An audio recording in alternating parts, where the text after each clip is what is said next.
বসতে আসি না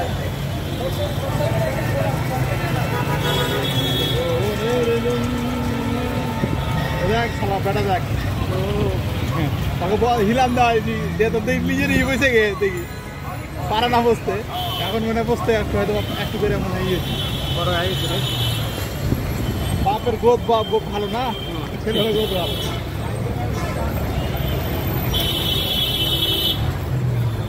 ভালো লাগে যায়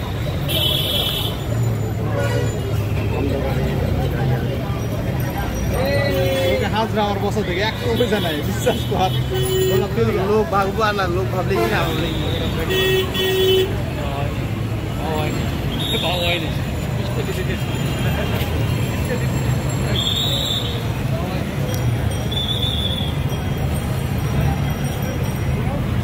টাকা নেই বসার মানে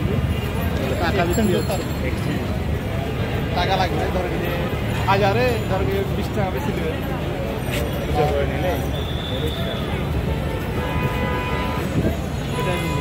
ঈদের সময় অনেক ইনকাম হয়ে যাবে সবাই সালামি দেন নতুন টাকা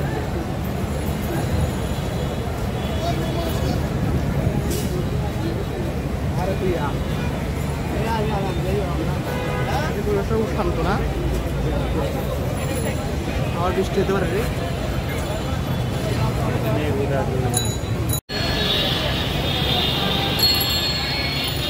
চাকরি হবে না মহিলা যাবে কোটা দেখেছি কোটা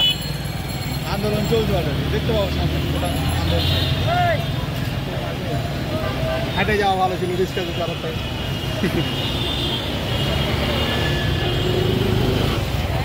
তার সেরাজুল জুতা খুলতে উঠা পা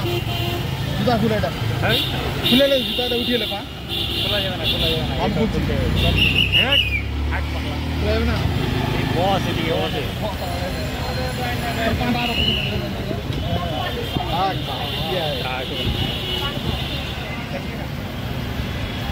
এখানেই শেষ হবে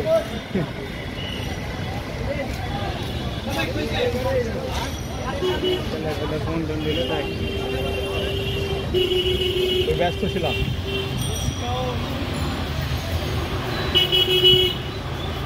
আমি দেখি কাস্টমার কেয়ার এটা হেড অফ আমি যখন ব্যস্ত থাকি না খুব ভালো লাগে এই জন্যে যে কোনো কারোর প্রতি এক্সপেকটেশন থাকে না ওই সময় অভিযোগ থাকে না নিজের ইয়াটা নিয়ে ব্যস্ত নিয়ে কিন্তু যখন ফ্রি থাকি না তখন আমি চিন্তা ভাবনা চলে আসে মাথায় বাবা কেন এই কাজটা করলো না আমার সাথে এরকম করলো কেন বোন কেন এটা করলো না এই কথাটা কেন বললো এই জিনিসগুলো ঠুনকো বিষয়লে মাথায় আর যখন ব্যস্ত থাকি এগুলো গেলে টাইমে আসে চিন্তা নেই মাথায় যে পরিমাণ রিয়াকশন করি তো সংখ্যা ঠিক উত্তেজিত দেখেছেন না আর নিজে এই বিষয়গুলোতে বউকে কিছু বলে না কিন্তু আমার সেন্সে যেটা বেঁধে যায় বুঝছিস ওটাতে আমি দেখছি আল্লাহ ওরা জ্ঞান দিচ্ছে তো চুপে যায় আমি যখন একটু রাগি না বা ধরে দিই যে এমনিতেই মন টন খারাপ হয়ে যায় দেখি অটোমেটিক চুপে একটা কথা বের হয় এটা কিন্তু এডুকেটেড মানে এটা ভালো ম্যানার এটা ফ্যামিলির যা হোক এটা ফ্যামিলি ম্যানার না না আমার শাশুর তো কাজ কাম নাই খালি ওই মেয়ে গেলি বেড়ে থাকে বুঝছিস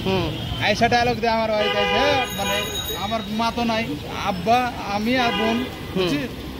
আমার বাড়িতে ডায়লগ দেয় জ্যোৎস্না বেটি হয় না ই সেরাজুল ওদের সামনে এই আমার মেয়েকে মুখে ভাত তুলে খাওয়া যায় আমার শাশুড়ি আছে ডায়লগ দেয় মানে ওকে থালি মাছ ধরেছে না কি মাছ ধরেছে না কি যা হোক তো যাক মানে সাথী মানে বলছে এখন পারবো না কি একটা কথা হলো পারবো না মানে ওকে করতে হয়েছে ও করছে দুর্না মেলা করতে করতে একজন উঠে গেছে ওই লেগে মানে আর কথা যে দুর্না মেলায় করতে ও বলছে যে আমার মেয়েকে মুখে ভাত তুলে খাওয়াই দিই আবার ওই যে প্রতিবেশীর সামনে নাকি বলছে আর এখানে এসে এই অবস্থা মানে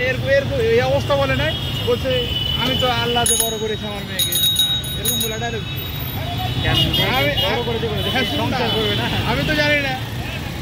জ্যোৎস্না বাড়ি একদিন আমার সামনে করে আমাকে বলছে এরকম এরকম করে বলছিল তোমার শাশুড়ি আমি বলছি যে ওকে বললে না কেন আমার মাকে আমার বোনটাকে ভালো কিভাবে জীবনে কোনদিন ভাত তুলে খেয়েছে আর বোন মারা যাওয়ার পর এগুলো করছে সব কাজ অসুস্থ ছিল তো ওখানে ও কোনদিন করে খাইছে এই তো ফোন দিল তারপর তোর মাকে এনে এখানে এগুলো বললো কাহিনী শুন না,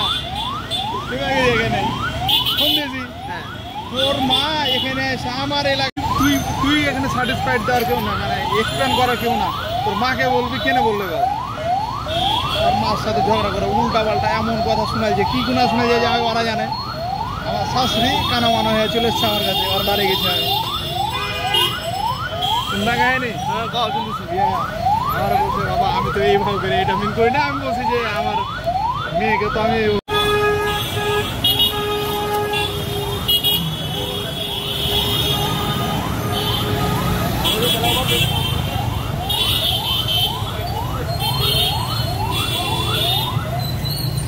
ফোনটা সাবধান করে রাখি, সময় না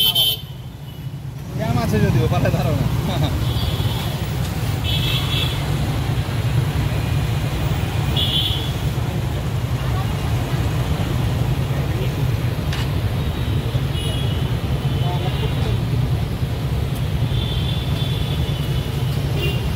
চোখ বড় বড় করে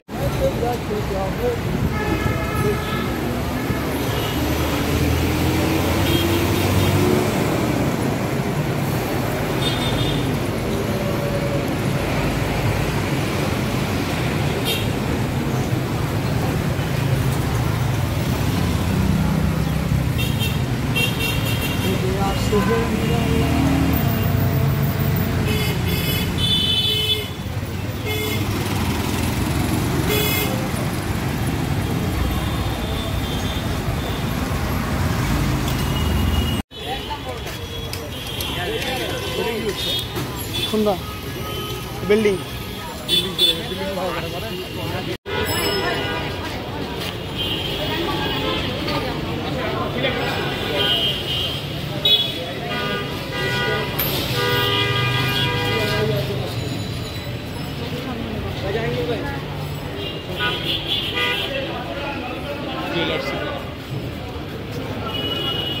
মুড়িটা কই কোথাও ওদিকে না,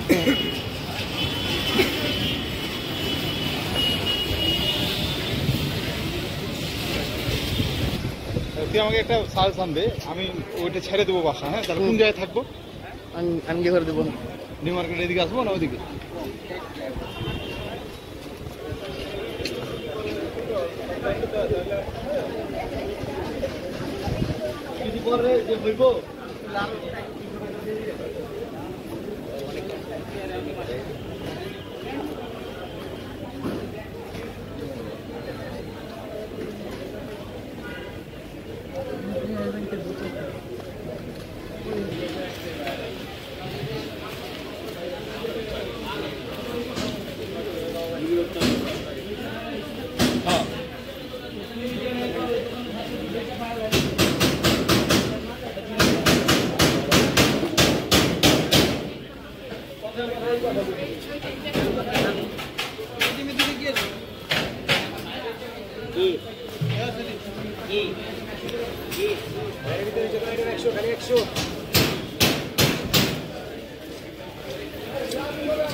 আসবে একটু পর।